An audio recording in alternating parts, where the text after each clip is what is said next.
I'm sure you guys can see the title of the video, what I got. This is the huge surprise. Been working on this for, I would say about, give or take maybe 2 months, on and off.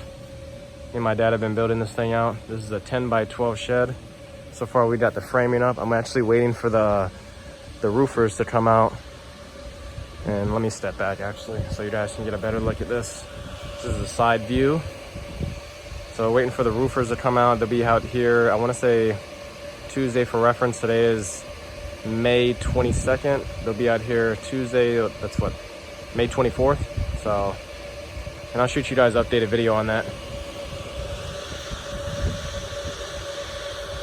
I hope you guys like it. What's up everyone? Welcome back to the channel once again. This is actually part 2 of the 2-part series that I've been working on. You don't want to miss it. Stay tuned. And by the way, before we get started, we got the last GPU at Best Buy, MSRP price $399. That's how we like it. And that actually completes the full Optiminer. Stay tuned for that. We'll be putting this in now. Don't want to cut the machine off just yet. We want to get the dust covers on this first, open it up, and then we'll shut it off.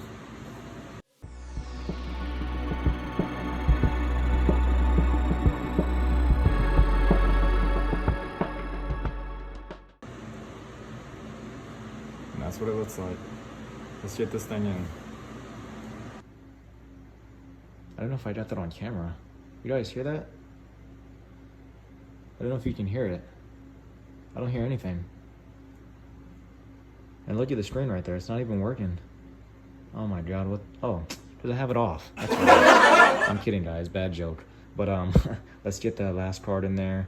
And then I'll check first in HiveOS to see if everything's working correctly. And then I'll cable manage just like in the first video. And then we'll go over my expansion plans. And finally, we'll actually go and talk about that big project I've been telling you guys a million times about. Let's get started. Guys, I had to show you before I actually turn it on. I'm so excited. This thing looks so good. This is the card we added just now. Don't worry about this. This looks bad. I'll have to edit that out. I'm kidding. Let's actually turn this on. Fair warning. The fans are actually going to be really loud. So I'm letting you know that right now. So 3, 2, 1, let's turn it on.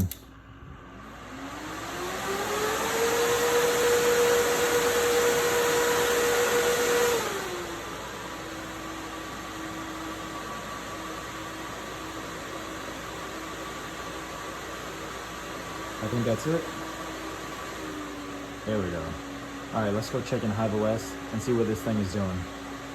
And let's just check to see if everything, oh yeah, I can already tell, look at this. 1.01 gigahash. Yeah, that's, and 2700 watts, wow. That's actually, that's off by maybe 100 watts, give or take. Because my open air rig frame, I just added new Delta fans to that, so those are running like 90 to 100%. So yeah, that's off. Huh, 22 GPUs, I did not know that. Look at this. Looks like I'm not paying for 3 workers. It says it's free, I wish. All right, so Optiminer 2 is what houses my 3060 Ti's right here. This is the newest one. So everything's pretty much running the same except for this one. This is my best card, 43 degrees Celsius. So, and as you guys can see, this is so weird. So right here is the Optiminer fans. They're running at 45%. And GPUs are running at 70%. And I actually have the top off of the Optiminer. And I've noticed that the temps are actually lower with the top off. And usually I'll put the top on and I'll ramp this up to about 68%. And I mean, these things won't get no higher than what, 54 degrees Celsius, but that's just weird. What if I ramp this up to 68% and I have the top off? Are these gonna be in the 30s? Weird. One thing I didn't do is I didn't put this in maintenance mode, just because I suggest you guys do that if you guys are adding different GPUs. Because what it'll do is it'll take the best overclock settings and add it to the newest card you just added. So since I'm running the same GPUs, I don't have to worry about that. Literally, I just put it in and it just adds the overclocks for me. So that's perfect. So let's actually get this thing cable managed.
like I said, guys, me and my dad have been working on this for about 2 months on and off.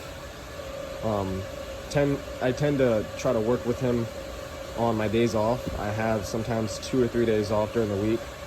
And say if he needs to finish the job that we started, you know, I'll pay him for a half a day.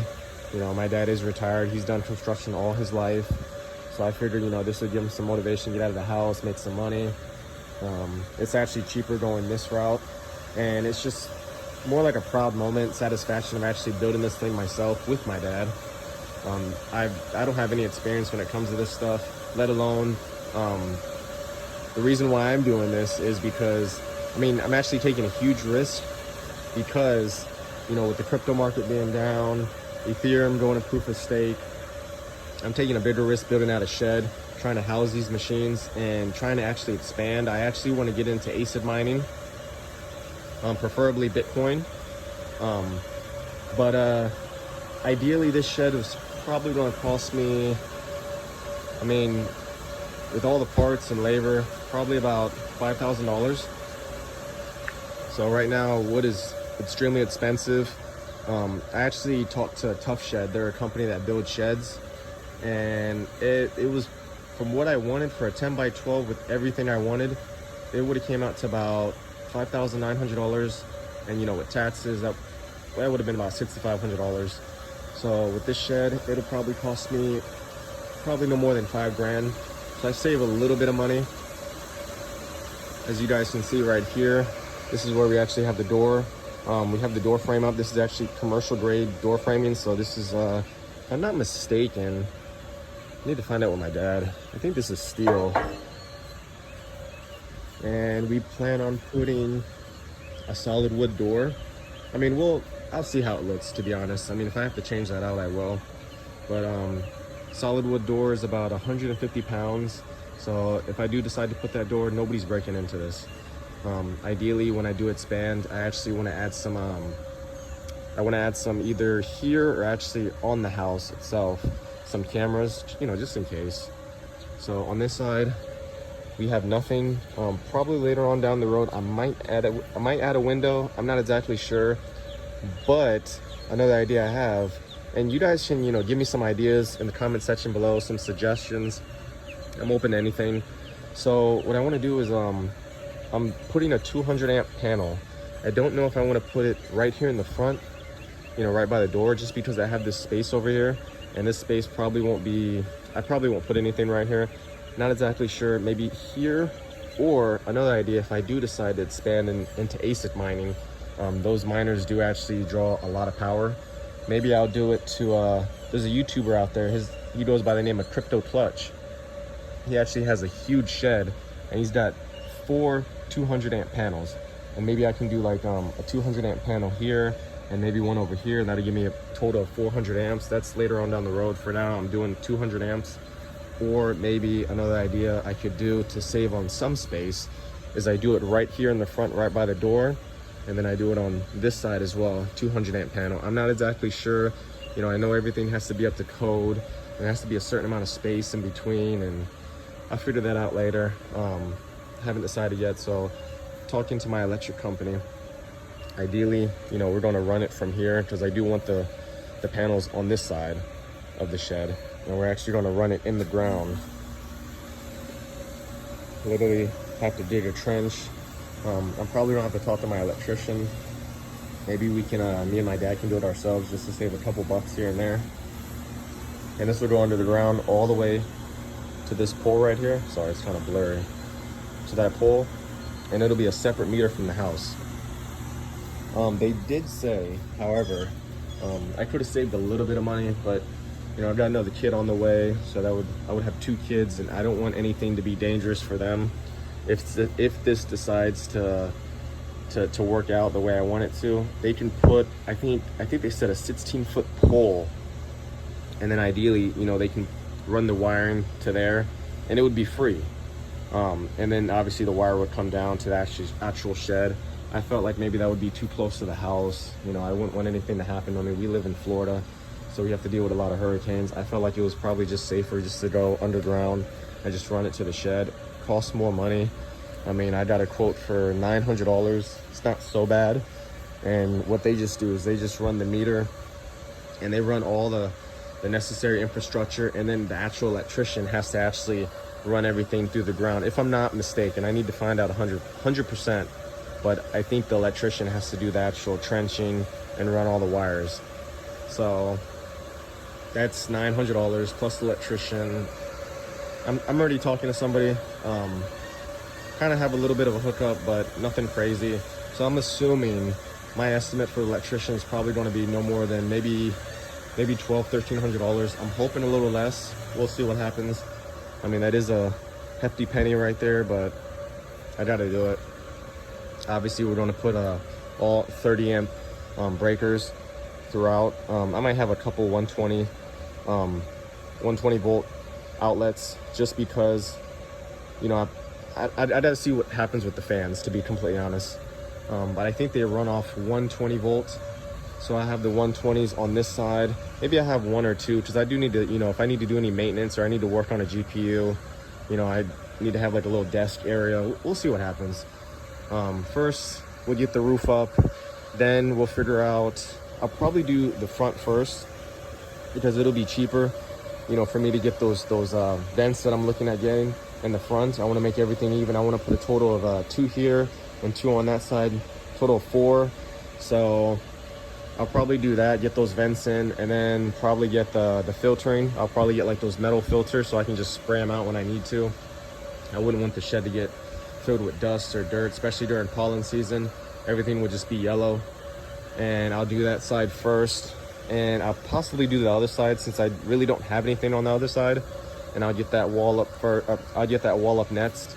And then on this side where the window's at, I'll do that side as well. So pretty much I'll have the roof, the 3 sides up, and the side where I'm housing the exhaust fans, that'll be last, because I actually have to get the exhaust fans first, just so I can, you know, get an idea of what I need to actually cut out when I'm actually putting the wall up. So this side will be last, like I said.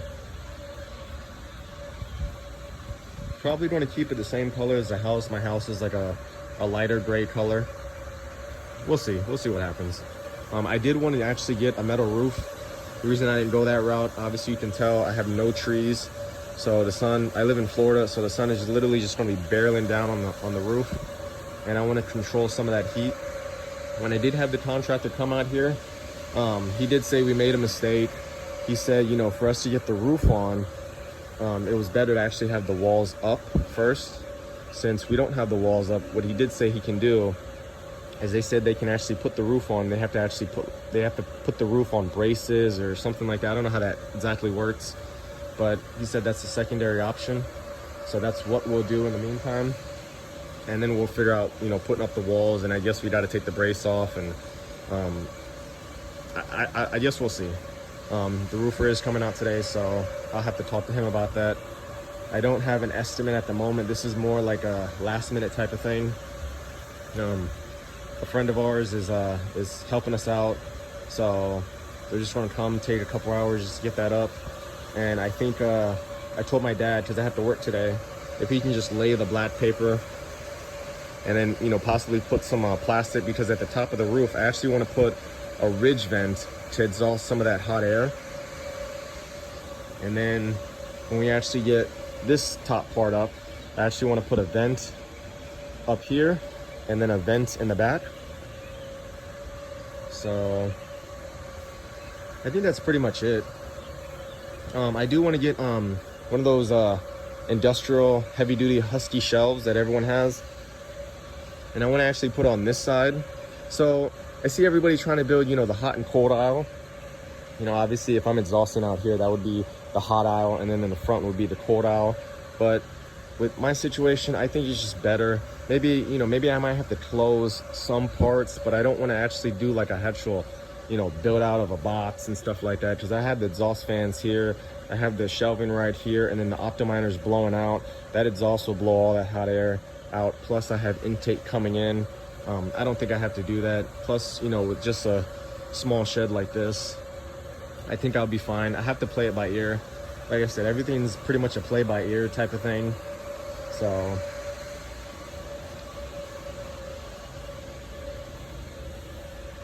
think I pretty much covered everything. Right now I do have a total of 22 GPUs. So I do actually have 4 GPUs that I'm waiting on. I don't have any more power in the house. I mean, I do, but you know, with me running already 3 rigs out of the house, I'm just trying not to draw too much power. So what I'll just do is I'll wait on that. I know Ethereum, like I said, is going to proof of stake within the next couple months, but I have to wait on that, and then I can get another Octominer build out, possibly put another 8 cards. So we'll see what happens.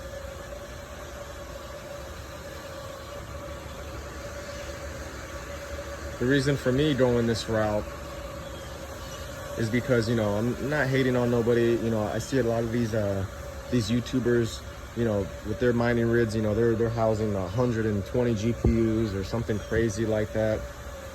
But I noticed, you know, what happens is when they started expanding, you know, their electrical in their house, you know, adding a couple 30 amp breakers, realizing, okay, well, let me put this in this room, and then they outgrow that. Then they have to actually get, you know, possibly a shed, or they have to rent a warehouse, or they have to do this, or they have to do that. You know, my biggest thing is, you know, for me, that's just wasting money. And, you know, and I get it. I mean, look at my situation. I bought an open air rig frame, and then I purchased the Optominers. But, you know, I didn't buy another open air rig frame, and I decided to purchase the Optominers just because, you know, if I do decide to do another build out, I have everything ready. I just have to actually just get GPUs out and put it in the case. So, I mean, I am actually taking a bigger risk, actually doing the shed. Like I said, this costs about $5,000 possibly. I'm still doing the math, but it's going to be around there. But it's just better, and you know, I don't have to upgrade my panel in the house. I don't have to drill any holes. I don't have to have a separate room. I want to live comfortably in my house. My wife is already on me about it, so that's why I decided, you know, let me just build the shed out. You know, it's still close to the house. If anything happens, I can just run into the shed and just do whatever I have to do. Ideally, you know, I do work a lot. I want to make this thing as remote as possible. So I want to actually buy the PDUs. I mean, they're stupid expensive. I want to say they're about $500 or $600. If I'm not mistaken, I'm having a brain fart. I can't remember which PDUs they are. Ideally, what I want to do is, you know, I can have the PDUs where I can actually remotely turn them on and off if I have to do like a hard reboot, if something's not working right, if I can't get in touch, you know, with HiveOS to actually reboot the rig. Also, you know, surge protection. I want to have all that. I want to pretty much, if anything happens, I can just be at the job and I can just jump on my phone, or, you know, if I have the iPad in the house, I tell my girl, hey, touch this, touch that, and go from there. And then the rig just boot up by itself, or if I need to cut them off, just anything when it comes to that. That's why ideally with the fan situation, you know, I thought about doing something like that as well. And, you know, actually having I think, is it Xfinity or something like that, where they have it where you can, you know, actually download the app, and, you know, if you need to manually turn them on or off through the app. But I just want to make this as simple as possible, and if I do need to do any general maintenance, I'll try to do that on my days off. I hope you guys like the shed. Let me know what you guys think. Once again, guys, take care and be safe.